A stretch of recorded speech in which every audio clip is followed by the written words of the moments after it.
넷플릭스 드라마 지금 우리 학교는에서 이병찬은 좀비 바이러스를 만들었습니다. 그는 처음부터 좀비 바이러스를 만들 의도는 아니었는데요. 이병찬은 왕따 당하는 아들을 위해 사람을 강하게 하는 약물을 실험하다가 좀비 바이러스를 만들게 되었습니다. 그는 바이러스를 성급하게 아들한테 주입했고 그로 인해 그의 아들은 좀비가 되고 말았는데요. 이병찬은 자신이 저지른 끔찍한 짓 때문에 오랫동안 고통스러워했습니다. 그때부터 그는 좀비 바이러스 치료제 개발에 몰두했는데요. 매일 늦은 시간까지 연구에 몰두했지만 결국 치료제는 개발하지 못했습니다. 연구 시간이 길어지고 성과는 나타나지 않게 되면서 이병찬의 생각은 갈수록 어두워졌는데요. 그는 아들의 왕따 문제를 학교에도 신고하고 경찰에도 신고를 해봤지만 아무것도 개선되는 게 없었습니다. 경찰과 학교는 모두 왕따 문제를 축소시키고 덮으려고만 했는데요. 이병찬의 아들은 죽으려고 할 정도로 고통스러워했지만 학교의 선생들은 그것이 별일 아닌 것처럼 치부해버렸습니다. 이병찬은 그때부터 세상에 대한 원망과 증오심을 키우게 되었는데요.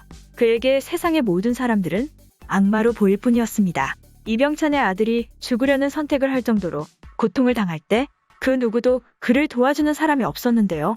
이병찬은 좀비 바이러스가 세상에 퍼지는 것을 보고 오히려 잘된 일이라고 생각했습니다. 그는 세상에 대한 강한 증오심을 가지고 있었기 때문에 세계가 멸망했으면 좋겠다는 마음을 가지고 있었는데요. 이병찬은 경찰서에서 사람들이 좀비로 변하는 모습을 보면서 미소를 짓기도 했습니다. 그가 원하는 것은 세상에 좀비들이 넘쳐나고 모든 인간들이 좀비가 되는 것이었는데요. 이병찬은 인간이 좀비가 되어서 동물처럼 본능대로 살아가는 것이 현재의 인간이 가진 위선과 사악함보다는 더 낫다고 생각했습니다. 그는 경찰서에서 형사에게 자신의 노트북을 찾아야 한다고 말했는데요. 이병찬은 노트북 안에 바이러스 문제를 해결할 수 있는 방법이 있다고 했지만 노트북 안에 그런 방법은 들어있지 않았습니다. 그는 좀비 바이러스를 없애기 위해서 숙주를 불태워야 한다는 말만 반복했는데요.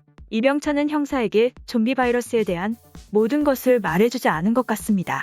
그는 노트북에 들어있는 바이러스에 대한 내용 외에도 좀비 바이러스에 대한 상당한 양의 자료를 갖고 있을 듯한데요. 이병찬은 치료제를 개발하지는 못했을지 모르지만 백신을 비롯한 다양한 결과물은 가지고 있는 것으로 추측됩니다. 그는 이미 오래전에 백신을 개발했고 그것을 자신의 몸에 주입함으로써 면역 상태에 있었던 것 같은데요. 경찰서에서 좀비들이 몰려들었을 때 이병찬은 다른 사람들과 달리 미소를 짓기도 하는 등의 여유로운 모습을 보였습니다. 그는 좀비들에게 물린 후에도 좀비가 되지 않았는데요. 그는 다른 면역된 인간들처럼 인간성을 유지한 채 좀비의 능력을 가진 새로운 인류가 되었습니다.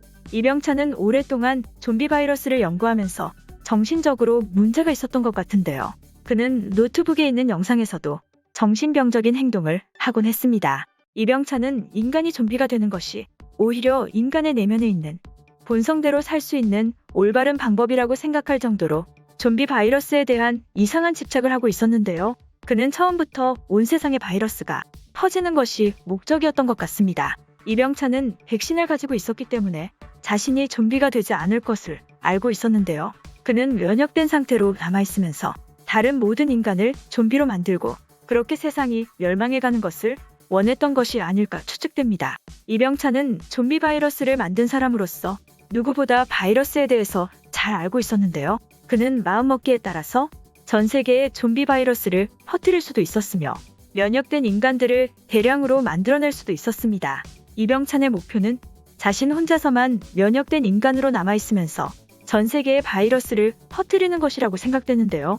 자신의 아들이 왕따를 당하고 고통을 겪다가 나중에는 좀비가 되는 모습을 보면서 이병찬의 정신은 완전히 왜곡된 것 같습니다. 그는 그 이후에 모든 인간을 좀비로 만드는 것을 자신의 목표로 삼았던 것이죠.